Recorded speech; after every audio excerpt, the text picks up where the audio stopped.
Hi, ladies and gentlemen. This is Makalesi, and I'm here with Cyrus King. So I hope you guys are ready to study because this video is going to get into decoding the Hebrew letters into Gematria. This is the basics understanding. We're going to try and make it as easy as possible for you guys first. But second of all, we're just going to show you guys three, maybe if we have time, for examples, which is Michael, Sandophone, and Michael, Sandophone, Gabriel, and Yeshua, which is Jesus. Because really what we're going to show you guys is Gematria. Because when you understand the Bible, you would understand that was written originally in Hebrew. Yeah, it was written in Aramaic, which is a classical form of Hebrew in a lot of ways. So when you're dealing with Gematria, what you're doing is it's a way of decoding. So in Hebrew, every letter is a number, gives a numeric meaning. And on top of that, not only does it give a numeric meaning, every letter is a word. So in English, if you said I went to the store, an English speaker would just say, okay, you went somewhere, you went to some place called the store.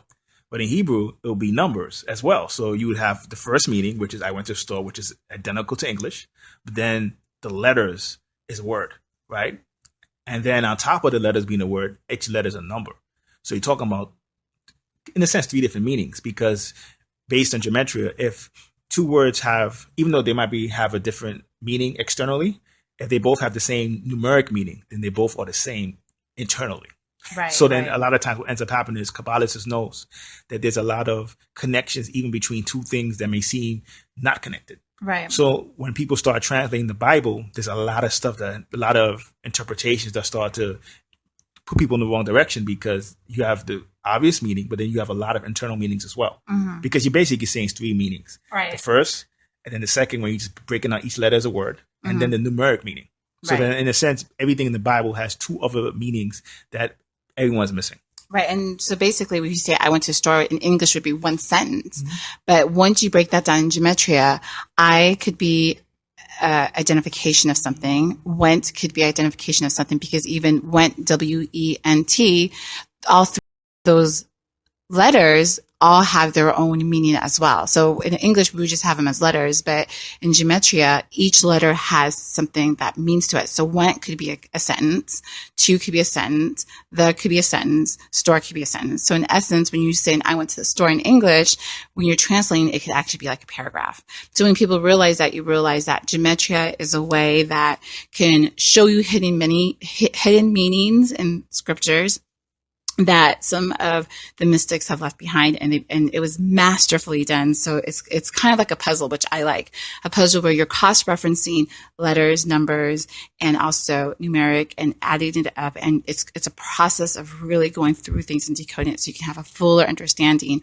And when you have a fuller understanding, you can also kind of fact check your information. If something doesn't make sense, especially now with the age of the internet, you can look fact check some people that are putting Gematria. You can kind of see that they're not really translating it right, because they're not going to the original words of Hebrew, especially because the Greek now translated and the translations is a little bit different. So if you use like a Greek word, like let's say Jesus, in Hebrew it wasn't Jesus, it was Yeshua. So you have to understand that before you get the true definition. And that's to me, that's what happens when you end up with a lot of, not mistakes, but I mean, some of it could be mistakes, and some of it could be misinterpretations, and others it could be where you think you know certain truths. And the thing is, when you're reading it, just I went to the store, that's the lowest truth. So that's the problem. Even the stuff that you may get is the lowest truth. The other two meanings are hidden.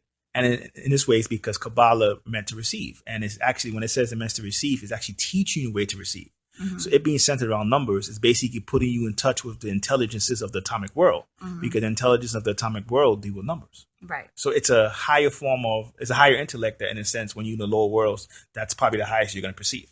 Right. Because once you start getting in the subatomic world and dark matter, it goes kind of beyond numbers. That's when you get into the quantum world, which could actually, be kind of chaos. Right. But in the atomic world, which is the highest point most people are going to perceive, if you kind of center around those intelligences, Kabbalah is teaching you how the proper way to receive. Proper is kind of like binary codes. Yeah. Like they're teaching you how to decode things in binary codes, because language can be misinterpreted. But once you're tapping into it mathematically, or because the mind is more on the mental plane, more mathematical, sacred geometry and pattern mathematics, then you can kind of see something beyond the limitations of the physical, if that makes sense. So that's why we're going to probably take you through four different meanings, four different angels. the meaning behind it, and kind of give you a little foundation of how to begin. It's a long process, and I find it interesting in a sense because I definitely think the Bible easily is one of the top 4 or 5 works of literature on the planet for this reason. Because could you imagine if you actually read Aramaic, you could basically every single line you have to decode, and it could take years to do it very easy because you're talking about every single line. Even like one passage could take a while. Yeah. So when we realize that, first let's get back into how it looks like so we can get familiar with it. This is basically a good foundation of how the letters look like. There's 22, there's 3 mother letters, there's 12 simples, there's 7 doubles. Yeah. And the 3 mother letters they have to do with the elements. So you're talking about Aleph, which is air, water, which is Mem, and fire, which is Shen. And fire is the interesting one because even though it's Shem and it's fire, it also can be spirit because in a sense, fire, that's why you notice it looks like Shiva's trident, which in the East, because through that fire, through that burning, through that transformation, the 5th element or the Akasha is generated. Right. So fire is an interesting one. Yeah. Go ahead. And that's definitely an interesting one to decode especially when you're dealing with the name of Yahshua. Yeah. And Sandalphon. Okay, so when you understand that you have their 3 mother letters, there's 7 double letters, and if you pay closer attention, you will realize that they're also connected to planetary energies. So there's 7 double letters, which also could mean double pronunciations, but they're also connected to 7, the solar system, and then you have 12 simples. Yeah, because the 7 double letters have to do with the 7 planets, which is also related to 7 chakras. And you heard Makalesi say many times, 7 archangels, 7 chakras, 7 metals. That's kind of a universal force that every culture kind of taps into. Right. And then when you get the 12 double letters, you're talking about the constellations, which has to do with astrology. And that's because astrology is the mother. I mean, the only religion or spiritual system that could compete with it when it comes to influence on religions is probably alchemy. Astrology, alchemy, shamanism are like the 3 big boys where they gave birth to everything. So astrology, the double letters have to do with astrology and the zodiac, which then biblically can get into 12 disciples, 12 tribes of Israel. I mean, it gets a lot. And then even biology could get into 12 optic nerves of your brain and make it go deep. Right. So you can see that there are also connections to a letter, but they're also representations in the physical world, sort of like alchemy. But besides that, you can see there's also definitions like, you can have Mercury, which is wisdom and folly. They're kind of like opposite ends, contrasting principles, life, death, power, servitude, peace, war, riches, poverty. So you can see that there's like a yin yang principle to each of the double letters. And the double letters also means double pronunciation, but also double 2 powers, like when you're dealing with planets, that they also have retrogrades, which could be the opposite of what they bring. With the simple letters, there's also smell, speech, taste, work, movement, anger, imagination, sleep that goes along with it. So when you realize that all of this is going to play a part in understanding Gematria. So now that we understand that, let's look at how it looks like. So this is a good graph of showing you how, we understand it in Greek, which is more like how we understand it. Like A is alpha. In Hebrew, instead of saying A, they would say Aleph. Instead of saying B, they would say Beth. Instead of G, they would say Gamel, Daleth, etc. So this is just basically showing how the letters are named. So instead of saying A, B, C, they would say Aleph, Beth, Gamel, Daleth, He, Vav, Zayin, Chet, etc. Sure. But it's still Hebrew in a lot of ways. It's still, for some people, the mother of a lot of things that we do in the West, because some people have even, I'm not saying it's right, but have even said even the word alphabet is really coming from Aleph and Beth together. And in a lot of ways, it's because really when you get into it, those 2 powers kind of generate everything else that you see. In a sense, like, when you deal a binary code, for instance, like if you were to take it to tarot numbers, which you talk about, Aleph would be associated with the Fool card and Beth would be associated with the Magician. And binary code 0 and 1 is the foundation of the whole computer language, the whole universe. Even in the Yoruba numerology, it even means the same thing. 0 and 1 generate everything else. Right. So when you look at the alphabet, I find it interesting that, not saying they're right, but it does seem very similar to Aleph-Beth. Yeah, and to build on that, it makes it easier for people. You have to get used to the exotic names, but you will see that they're very similar. Like A is A, B is B, G is G. So, but the only thing is a different name. So instead of A for alpha, we have A for Aleph, and then even if you go all the way down, so you can see how the words, even though we can say a different way, that they kind of sound similar, and I'll show you an example of that. So for example, when you look at this, here's a good way of showing a part of the Bible that was written in English on the right. And this is how it's written in Hebrew on the left. So if you see, it says Michael. So if you will look at the letters on the bottom, it's basically saying the same thing as Michael, but it's Mem, Yud, Kaf, Aleph, Lamed. But when you understand that, you realize that Michael basically is saying the same thing as Michael, but it's just different alphabet. So when we go here, we're going to break it down a little bit more easier. So as you can see, we're going to thoroughly explain this, but you see that you have to translate Michael into the Hebrew. So if you look at the top letter, that's how we say it in Hebrew, because some of the vowels are not necessarily there. You have some like Aleph and Yud, but besides that, some of the vowels aren't there. So you would see like Michael would be spelled like this. For sure. And for instance, like in the Bible, Michael's always known to be he who dares to be like God, the most courageous angel, the angel that threw the devil from the heavens. He's the angel that most people try to invoke when they're dealing with evil spirits. So when people look at Michael, you have that definition, which is basically the most basic definition. Right. But then when you get into Gematria, you start talking about Mem, Yud, Kaf, Aleph, and Lamed. So you're talking about basically Mem being 40, Yud being 10, Kaf being 20, Aleph being 1, and Lamed being 30, taking it to 101. Now, it's interesting because in numerology, 101 could be two numbers. It could be 11, which is, for most numerologists, say it's a master number. Mm-hmm. And then it could be 2. And Michael, for a lot of Kabbalicists, also represents an intelligence that was the one that went to Abraham and told Abraham and Sarah when to have children. Mm-hmm. So in some ways, when you look at it, it's even Sarah and Abraham. Abraham starts with A, Aleph. Mm-hmm. Sarah starts with S, which is Shen, mm-hmm. and Michael's Mem. So you get into 3 mother letters, and Abraham is always traditionally thought to be the prophet that kicked off the Israelites and Ishmaelites, which tend to be the biblical lineage of the Muslims and Jews. Mm-hmm. And Michael's the one that's kind of symbolic of being able to tell someone when to procreate, because in the biblical story, mm-hmm. Abraham and Sarah were already too old, and they didn't think that they can have children anymore. Right. And in Kabbalah and Hermetic philosophy, they always say, the older you are, the more powerful children you could have when you transform. Because one problem that people have today is that they make children when they're in the imbalanced state, and the children tend to be imbalanced. That's not saying if you had a child when you're young means elementally imbalanced, yeah, right? For sure. So when you look at a Michael, in a sense, you got the first definition, what people think of, right? Very courageous person. But then you have a next definition, kind of related to Mem, which is funny in the tarot, the hangman. Mm-hmm. Which is also symbolic of water, which in a sense, that intelligence is sent to be in the middle of what they call the Cupid space, mm-hmm. and it connects the East and West together. Mm-hmm. And when you look at that, when you say, okay, because even him being 101, which is 11, is sometimes some people decode the 2 ones as 2 columns, which mm-hmm. is like the male and female force. Right. So Michael is the one that actually decodes that, and he actually is the one that tells both forces when to come together. Right. So in a lot of ways, he ends up being the angel that, or the part of yourself that transforms your electrical and magnetic field together as mm-hmm. one. And that's very important. And you can kind of see that because he says electrical and magnetic field.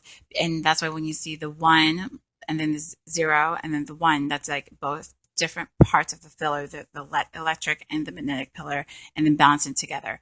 But just so people don't understand, how do we get to this number 101? Just to go backwards a little bit, you will see that Mem on the chart. If you look at that, it is connected to the number 40. See, so then when you see this, the letter 40, see Mem is associated with water, like Sarah says, the hangman is associated with water, and associated with the number 40, and it's associated with water. So then there we can say Mem is 40, and then we can say plus Y. So Y is going to be Yud. And when you look at Yud, you will see that it is Yud is connected to the hand. It is 10 and is associated with Virgo. So really what you can see is as you take these numbers, and remember in Hebrew, you're taking it from right to left. So the right one would be Mem, because we don't do it. They do it the opposite. We read from left to right. They actually read right to left. So on the right, the first letter would be Mem. The second right letter would be Yud. So that's just a clarification. People say, well, I'm confused. Is in Hebrew, you read right to left. But then going to what Sarah says is then when you understand where each alphabet is assigned to a number, then you add them up. So when we add all the numbers added to the letters, it gets to 101. And then if you go 1 plus 0 plus 1 bring it down to singular, then it becomes 2. And then when you're talking about Michael and Sarah, and then the middle letters, you're talking about 1 plus 0 plus 1, which could be connected with that electromagnetic field. 2, for sure. And that causes the birth of the divine child, which could be the birth of yourself, getting ready to go up another chakra, another path, to keep going up Jacob's ladder, as they say. Right. Okay, so then now we understand that. Now we're going to go on to the next one with standophone. So standophone in English, you would see we would have it here with a lot of, it would look like this, but when you break it down in Hebrew, about how it's written, the Bible particularly, you would see it's written like this, standophone. And it's Samek, Nun, Daleth, Lamed, Pe, Vav, Nun. And when you look down here, I kind of gave all the numeric values that are connected to it, and it only equals 280. Now, if we could keep adding those together to get to that numerical value of singular, 2 plus 8 plus 0 equals 10, 1 plus 0 equals 1. For sure. And standophone tends to be the angel who's in charge of Malakuth. And he tends to... And Malakuth is actually Earth. Earth, which is the lowest, or the physical universe. Yeah. It's basically the lowest Sephir. And I think it's interesting because Sandophone is out of the 4 names that we're talking about, it's the one name that's not visibly in the Bible. Like, you could decode he is in the Bible. When he tells us visibly, he's not. And for me, there's a few reasons why, but part of it is because when we speak about the elements before, a lot of people who are using this system may not be as elementally strong as they should be. So when you see Sandophone not in the Bible, it's almost like an angel or an intelligence or a part of yourself, a part of understanding that's no longer there, or it's so invisible that you have to be a master decoder to see how it's important to your own spiritual journey. Right. So when you start to get into letters, like Samek, that could be interpreted as the body or tent or prop, right? Which is like your own temple. Right. And then So just to go with what you said, so if you look at Samek, it says prop or support. Yeah. So then that's where we're getting that interpretation from. Okay. And some people decode that as holy temple, physical body. Right. And then when you start to get into Nun is a lot of times associated with the fish. And fish is an animal known in spirituality or shamanism to be associated with transformation. And in a sense, when you look at that, you say, okay, transformation of the body. Right. And then when you look at Daleth is one of those things that tends to be a door, but people associate that with the imagination. So it's kind of like matches our previous videos where you talk about your imagination has to be transformed. And then that's connected to the Empress card, which is connected to your imagination. Yes. And then you continue when you go to Lamed, which usually people decode as instructions and like a divine teachings. And if you look at it with the tarot, you will see you have an angel in the card. You see an angel there with scales and meaning balancement, and it's between 2 columns as well. And if you look at Lamed in this chart, you will see that it's also connected to Libra, which is also connected to that scale. Yes, balance.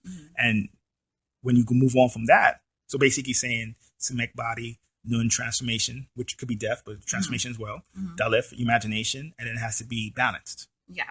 So right there, we know so far that your imagination has to be balanced, which will end up transforming your physical body or your cells. Right. And then when you start to go to pair, you're talking about false speech or divine, it could be translated a few different ways. False speech, and in a sense, in the tarot, is always associated with the Tower card. Yeah.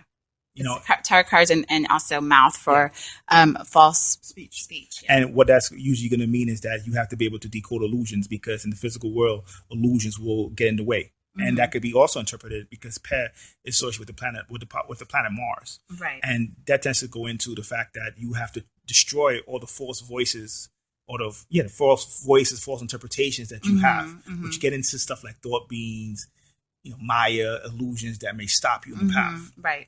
And then that's why when you look at the tarot cards that's connected to Pe, because like we said, that every Hebrew alphabet is connected to a tarot card, and that's why Pe is connected to the Tower card, because you have to use good discrimination to see what is the truth wisdom. Okay, so then that's Pe, and now we're going to Vav. For sure. And Vav tends to be associated with nail. Let's get into your spinal column, which in the tarot is the Hierophant. Astrologically, you're dealing with a Taurus. And a lot of this is interesting in a sense because your intuition actually flows through there the more your spinal column is activated, which gets into Kundalini and things like that. And then lastly, when you get to Nun, which is you say, well, wow, how come Nun has come back again? Because we already went to that. That could be interpreted as rebirth. Right. So when you go through the transformation, the first one was transformation. We said earlier, what could be, and then when it's transformation or beginning of transformation, the second Nun means being rebirth, like your death, reborn again. For sure. And one thing I like to add, because of transformation, tarot still means it's still death. And a lot of times when a person doesn't pass through this intelligence or understand how this intelligence relates to you, hence you get the word death. Because instead of transformation, most people stop at that breath. Right. So then now that we understand that, like we said earlier, Sendophone, what we know is action angel. But then now we break it down, Samek, Nun, Daleth, Lamed, Pe, Vav, Nun, into its gematria code, understanding its numerology. And then we can look at each letter, Samek, Nun, and then kind of connect it, cross-reference it into what it says. And then we get the final definition of? Well, Gabriel. No, the final definition. Sendophone. Basically, transformation of your body through the right discrimination of the right knowledge to transform your spinal column. You make a new body. Your body literally be stronger and you have a literally new body. Yes, so then that was connecting to that Sendophone, but the new body is then what connecting to the elements, which he is in control of Earth. So that's what Sendophone is not really speaking of because it's hidden, but it's really talking about being reborn again. I guess. For sure. Okay, so now we have Gabriel, and Gabriel, on top we have his, Gabriel, but in Hebrew it's Gbryal, Gabriel, and it's Gamel, Beth, Resh, Yud, Aleph, Lamed. So let's go. So if we have Gamel, we have 3. For sure. But first, just for people, Gabriel is always the angel that usually he's the one that gives you the divine inspiration. So many prophets, that's usually the first angel they deal with. He's usually associated with water. He's associated with the moon. Even though he's thought to be masculine, he can also be feminine. Just to get that out the way. And Gabriel is interesting because he is the first angel that usually the prophets make contact with. And when you look at the tree of life and you see that he's connected to the Sephiroth of Yesod, which is on top of Malakuth, you realize that before they can make contact with any of the other Sephiroth, that the first ones that any prophets would make contact with, if they're going beyond Malakuth, that the 36 degrees of knowledge and things of that nature, the first contact you would make would naturally be Gabriel. For sure. Well, to be fair, Kabbalah, because we had in our anniversary of 36, Kabbalah is usually on 32. Yeah. And then the third one, the dot is the invisible Sephir being 33. So you don't get 36 yet. And from our interpretation, we get to that after we decode everyone. Yeah, so basically right now it's just 32 paths. Yeah, for sure. And so when you look at Gabriel, you're looking at Gamel, right? And then you're looking at which it's also, in a sense, some people say camel, but it's also communication. And camel is used because in the desert, which is a lot of these are Semitic people, right? They come from desert areas. Camels were the source of transportation, and through transportation, you communicate, you send messages. And then right there, when you say Gamel, but you say communication usually was their form of transporting messages. You will also see that Gamel is also connected to the moon, which we said is connected to the Sephiroth of Yesod, which Gabriel's a part of. Yeah, for sure. Okay. Then you have Beth, which people could translate to house, and usually means Mercury. And in a sense, that one is interesting in a lot of ways because Mercury can also be interpreted as the messenger of the gods.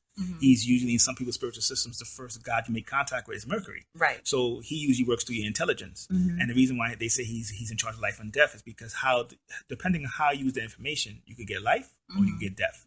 So then you get to Resh, which is in a sense, Resh is one of those things where it's the head. It's usually considered the organizing force of your thoughts, of your brain, of your head, of your mind. The sun. Yeah, the sun.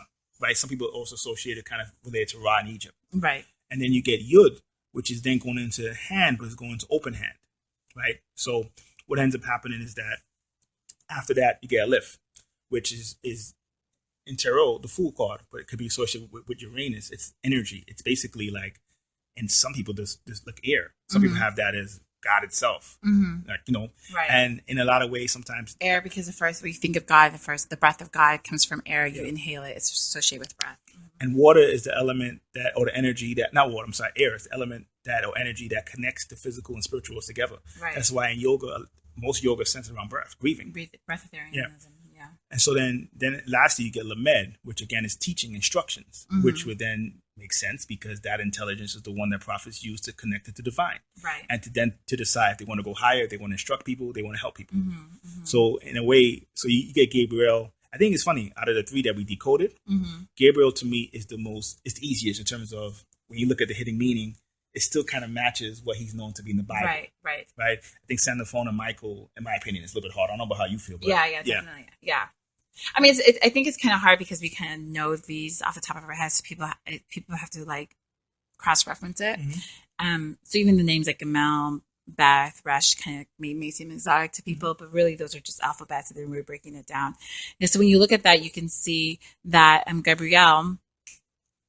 So if you look at that, you can see Gabriel is broken down into, when you add it up numerically, it's 246. 2 plus 4 plus 6 equals 12. 1 plus 2 equals 3. Yeah.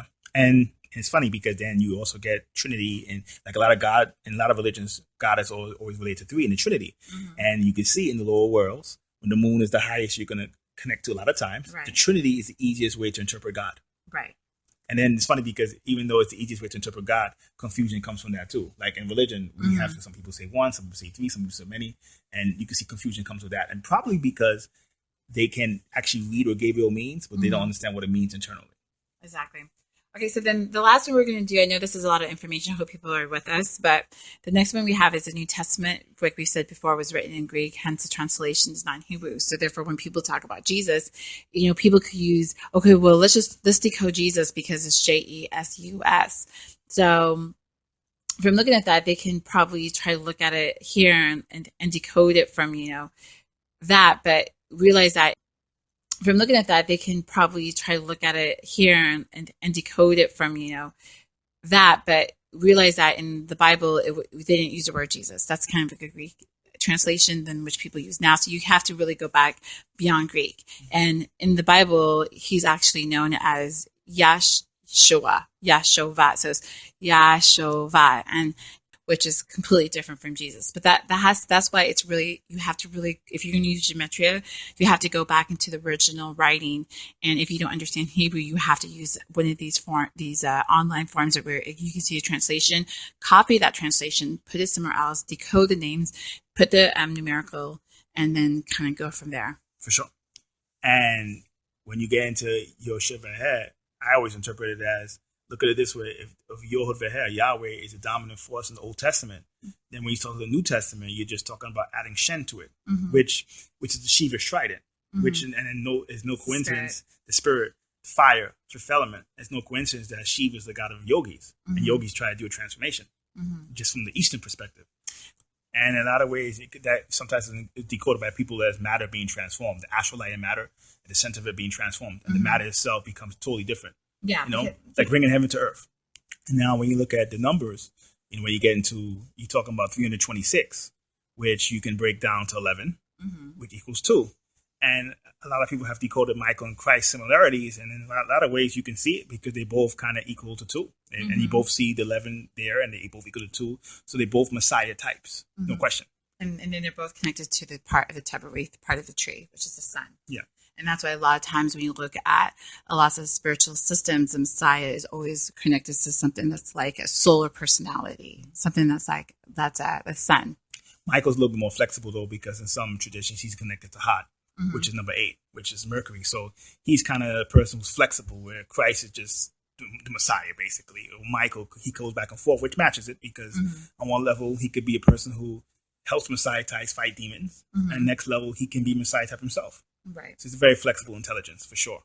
So I know we didn't want to like overwhelm you guys with kind of going thoroughly into it, but we want to give you guys a good understanding of how this works, why you understand this. Now you see there's a connection between Michael and Yahshua. You can see that how the numbers break down. You can see how Gematria is basically taking numerology and then breaking it down into a form that you can understand. You can see how even just understand the words and looking at like, oh, wow, this is the same name as this, but it's just activated with a new alphabet, letter or alphabet, and seeing the relations to that. It doesn't only go into numerology, it also goes into the symbolism of the pictures. It's a pictogram as well, which goes a little bit further than that, but we hope this gave a little bit more clarification to people. Definitely. And out of the 4 that we decoded, I definitely think Xenophon is probably the most important in my opinion, because it's a lack of understanding of that ends up causing people not to be able to move up the tree or the paths the way they're supposed to.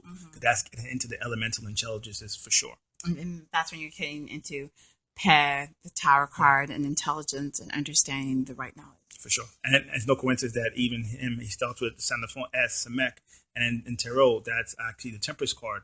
And the Temperance card, and outside the Moon and maybe the World card, everyone really has a serious problem decoding that card, because the Temperance card usually means a lot trying. It's like wrathful. It's you have to keep trying over and over again to really understand what it means. And it's no coincidence that that's also related to Sagittarius in astrology as well, which tends to be matter inside of, like astral light inside of matter. And then one thing before we go on was when you understand the like Michael, Gabriel, Haniel, Kamael, like you would always know that they all have a lamed at the end of it.